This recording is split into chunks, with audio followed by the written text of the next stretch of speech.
The baked brick walls rise from the dust of the Sindh province like the rib cage of a forgotten leviathan. The wind howling through these desolate corridors carries no voices, only the abrasive hiss of sand grinding against ancient clay.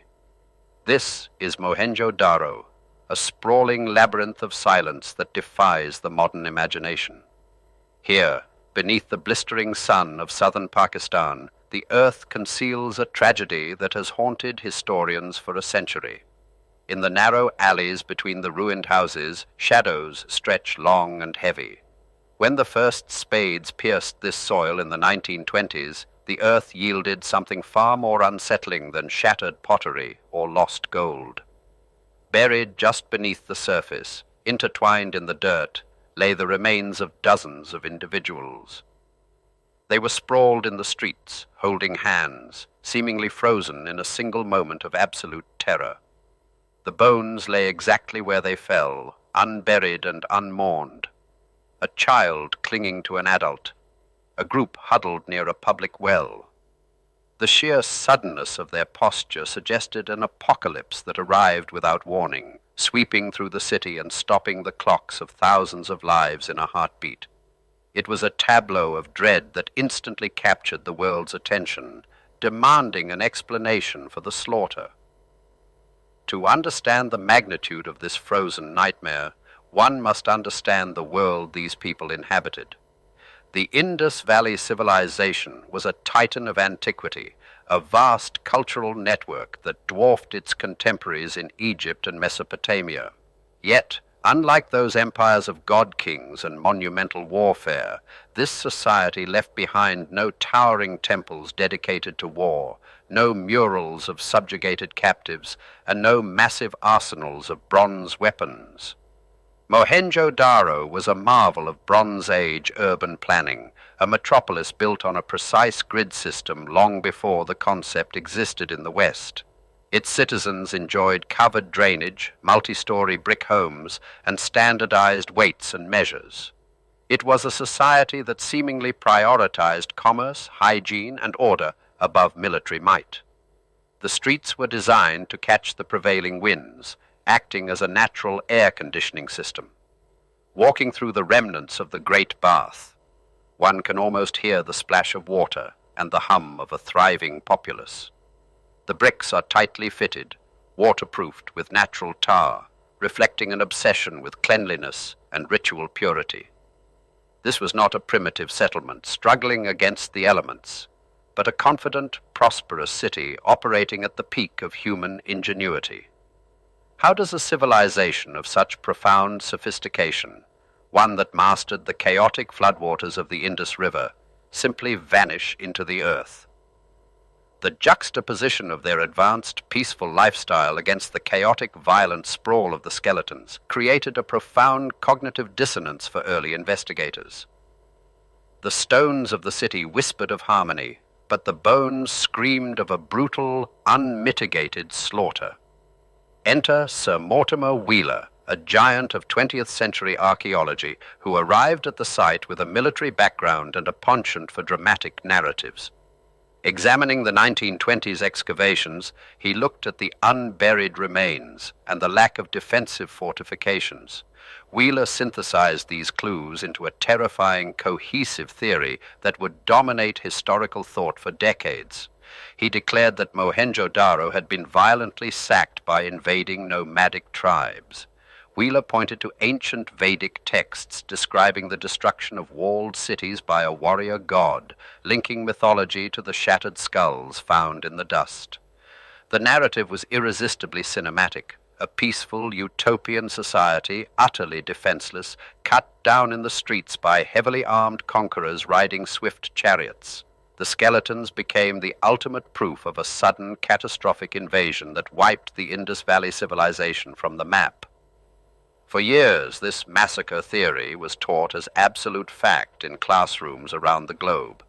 The tragic end of Mohenjo-Daro served as a grim morality tale about the dangers of pacifism in a brutal, ancient world. Visitors to the ruins looked upon the empty thoroughfares and imagined the clash of bronze, the screams of the dying, and the thick smoke of burning homes blocking out the sun. But the earth is a meticulous record keeper, and it rarely tolerates a simple story.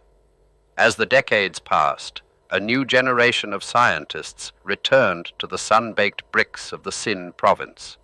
Armed with advanced forensic techniques and a skepticism of colonial-era assumptions, they began to ask uncomfortable questions. If a massive battle had taken place, where was the physical debris of war? The supposed victims of this massacre were re-examined under the harsh light of modern osteology. The results were deeply unsettling, but not for the reasons Wheeler had proposed. The shattered skulls, long believed to be the result of sword strikes or crushing blows, showed no signs of perimortem trauma. The fractures had occurred long after death, caused by the immense weight of the earth settling over thousands of years. Furthermore, the skeletons were not found in a single contemporaneous layer of sediment. Stratigraphic analysis revealed that these individuals had died hundreds of years apart from one another. They were not the victims of a single apocalyptic afternoon.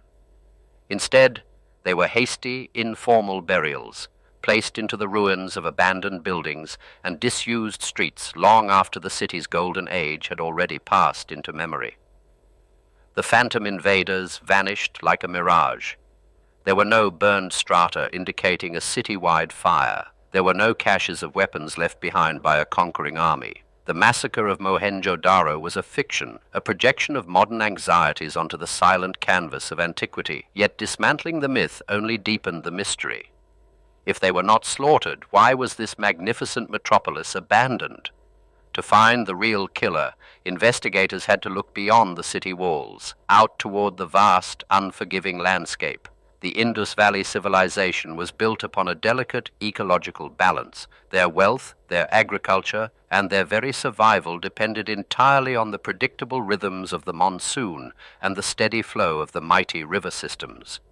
Around 4,000 years ago, the climate of the region began a slow, insidious transformation. The seasonal monsoons, which had dependably watered the fertile plains for millennia, began to shift eastward.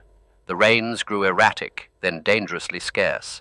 The lifeblood of the vast empire was drying up, not in a sudden cataclysm of fire and blood, but in a creeping generational drought that slowly strangled the fields. Geological surveys revealed an even more devastating blow. Tectonic activity deep beneath the Earth's crust caused the great rivers to change their courses. The Gagahakra river system, a crucial artery for trade and agriculture, began to dry out completely.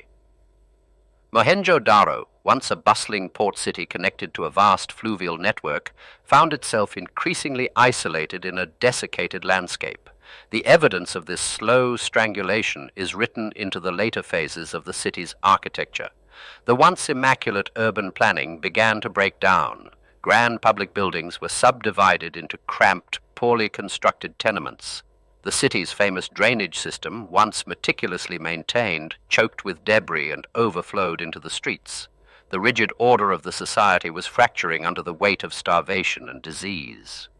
Imagine the despair of those final generations. They were living in the decaying shell of their ancestors' glory, watching the rivers retreat and the crops wither. The gods seemed deaf to their pleas. There was no sudden enemy to fight, no invading army to resist. The enemy was the changing sky, the shifting earth, and the unrelenting sun. The skeletons found in the upper layers of the ruins were likely the last desperate holdouts.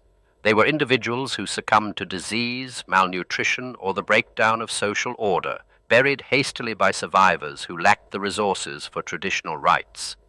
Their sprawling postures were not the result of a sudden sword strike, but the tragic, unceremonious end of a starving people.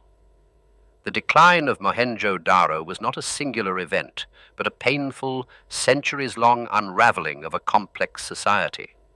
The population slowly dispersed, abandoning the great urban centers to migrate toward the foothills of the Himalayas, where the seasonal rains still fell.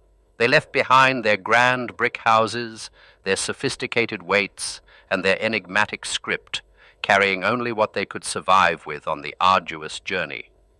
The true story of the Indus Valley civilization is far more terrifying than a mythical massacre.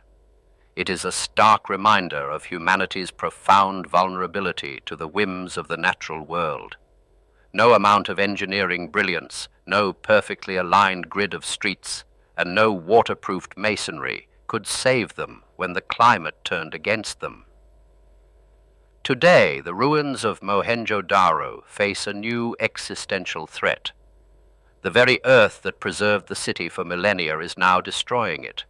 Salt from the rising water table is wicking up into the ancient bricks, crystallizing in the heat and causing the clay to crumble into dust. The city is dissolving before our eyes, caught in a relentless chemical decay. Archaeologists are racing against time, desperate to unlock the remaining secrets of this vanished culture before the bricks turn back to sand. The Indus script remains undeciphered, a silent language locked in steatite seals, holding the names of their leaders, the hymns of their priests, and the true stories of their people. We can observe their physical world, but their inner lives remain frustratingly opaque. The skeletons of Mohenjo-Daro no longer serve as evidence of a great ancient war. Instead, they stand as a somber monument to an entirely different kind of apocalypse.